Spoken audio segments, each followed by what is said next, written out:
Welcome to the graveyard at the Basilica of Saint Peter, a small graveyard about a half acre in size and the final resting place for about 400 persons. Information about the graveyard is documented in a new website. Visit stpetersgraveyard.org. The grave markers, many of which are barely legible, have been identified and located on this grid. I'll give an example in a couple of minutes.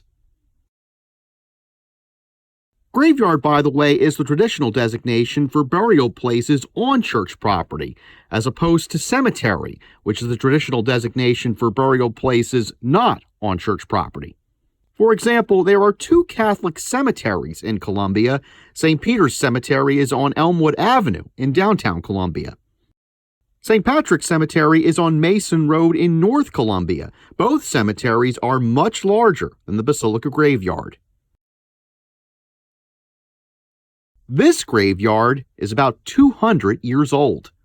The earliest burial date recorded is for Owen McGeegan in 1819. Owen's name is not the only one on the marker. Also, there are his brother Daniel and Daniel's infant son Thomas. If you want to see that marker, it is on square A7 on the grid. These old-fashioned looking typewritten words are from a gift, our most valuable resource. The gift is this documentation, done in 1936 during the Great Depression by the WPA, of all the graves in this graveyard. It has enabled identification of several markers that are now almost illegible, but could still be read 84 years ago. 80 of the epitaphs, including that of the McGeegans, mention Irish birth, and the names of the deceased in this graveyard are mostly Irish. This basilica has its roots in Ireland, having been founded to serve Irish immigrants brought here to build the Columbia Canal. That fact is commemorated at the canal with this information panel which mentions the founding of St. Peter's Catholic Church. The stone monument was installed in 2008 to honor and preserve the memory of the Irish and the work they did here.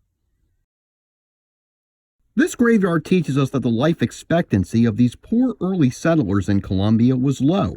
Work was hazardous, and medical technology was limited. There were no antibiotics. Yellow fever was common, and infant deaths were also common. Many stones don't record dates of birth or age of the deceased, so we only know the ages of death of about 280 persons.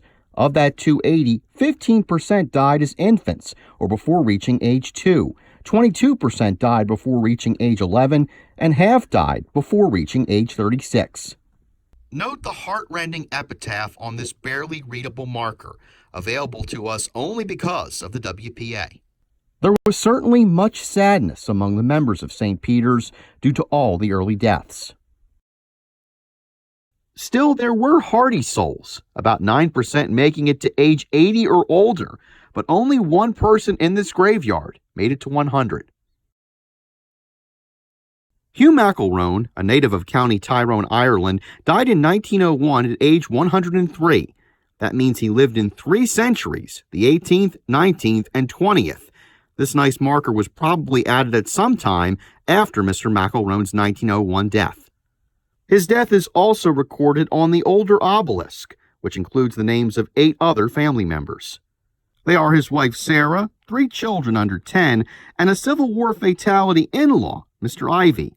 By the way, we know from the 1900 census that Mr. McElrone lived at 1400 Sumter Street, just a short 3-block walk from St. Peter's.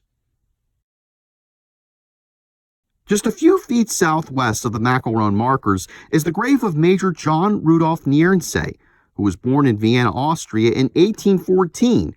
He studied engineering and architecture in Prague and immigrated to Baltimore, Maryland in 1836. Niernsee was a successful architect by the time Governor Manning of South Carolina offered him $600 to come south and help with some problems with design and construction of the South Carolina State House. After interruption by Sherman's 1865 campaign and John's 1885 death, his architect's son Frank continued work on the State House. Frank is buried in the Trinity Episcopal Graveyard. Major Niernsee's rank of major was earned as part of the Confederate Army during his time in Columbia. Across from Major Niernsee, we find a small fenced area. It surrounds the graves of 21 Ursuline sisters, including that of local convent founder Mother Baptista Lynch. Hers is the one with the cross, and this is her epitaph as recorded by the WPA workers in 1936. One young man, Dr. P.W. Cullen, both fought and died from yellow fever, especially interesting at this time of our fight with COVID-19. Yellow fever, which plagued the southern USA, and COVID-19 have many similarities, both being viral diseases which from most recover in a week or two, but 20% of the population suffers more serious consequences, in some cases fatal consequences. Yellow fever is transmitted not person to person, but by mosquitoes. That wasn't known until about 1900. This is the grave of Dr. Cullen, just west of the Ursuline nuns. Note that he died at age 30 after he battled with heroic fortitude in behalf of his fellow man, without distinction, against the pestilence, which laid waste the city of Savannah. There are 7 Irish priests buried here, all of whom served St. Peter's Church. As more evidence of the Irish roots, it was not until 1964 that St. Peter's had a pastor not born in Ireland. Father Hegarty served as pastor for 30 years, from 1895 to 1925, and was pastor when the current church building was constructed. His grave is inside the church. Side by side and just inside the gate are 3 Irishmen: Father Ford, assistant pastor in 1904, Father Nicholas Murphy, pastor from 1925 to 1934, and Father Martin Murphy, pastor from 1934 to 1965, the last Irish-born priest at St. Peter's so far. You can easily read their epitaphs since they are in excellent condition. Father Thomas Augustine Flynn lived only 28 years and died in 1867. It is believed he served St. Peter's for at least a short time. Father Weidenfeller died in 1899 at the age of 42. He was pastor of St. Joseph's Church in Charleston at the time, but he had served St. Peter's also. He is buried here beside a monument that includes the names of other family members. Father Wallace's main reputation is as a scholar and professor of math and astronomy. More on him a couple of slides later. We shouldn't leave the subject of priests without mentioning the O'Connell family, which provided 3 priests. This is the fenced O'Connell family burial area. Note the tallest monument at the far back corner. That tall monument includes this, from 3 unnamed priests in the family honoring their parents. The patriarch of the family was Patrick O'Connell, who loved truth, hated vice, gave freely and loyally of his means to the poor, and was in his native land a fearless defender of the oppressed. He lived by prayer, had a most tender devotion to the Blessed Virgin and Saint Joseph, and was a constant intercessor for the souls in purgatory. Well, no wonder that life resulted in special vocations. A bit more on Jesuit Father Wallace, who was a scientist, scholar, author, and priest. This is his grave. The inscription in Latin is barely legible even for the Latin scholar.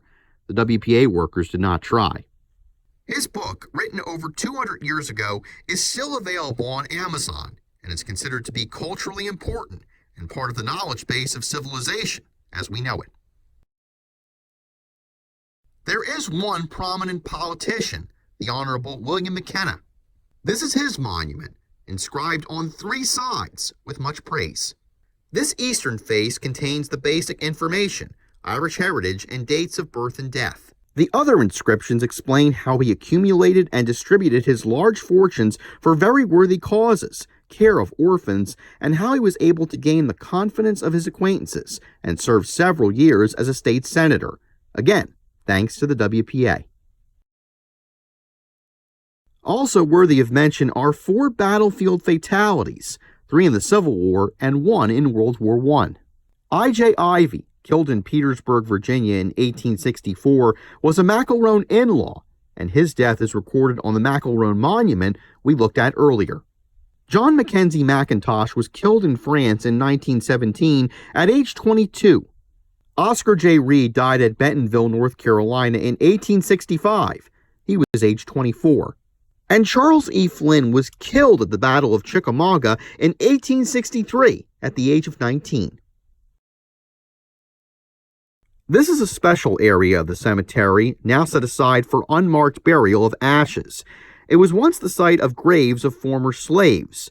We believe these were perhaps wooden markers and that all records of the burials were destroyed during the Civil War.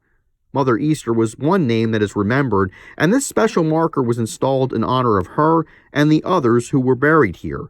It is a nice place to visit for a few quiet minutes of reflection.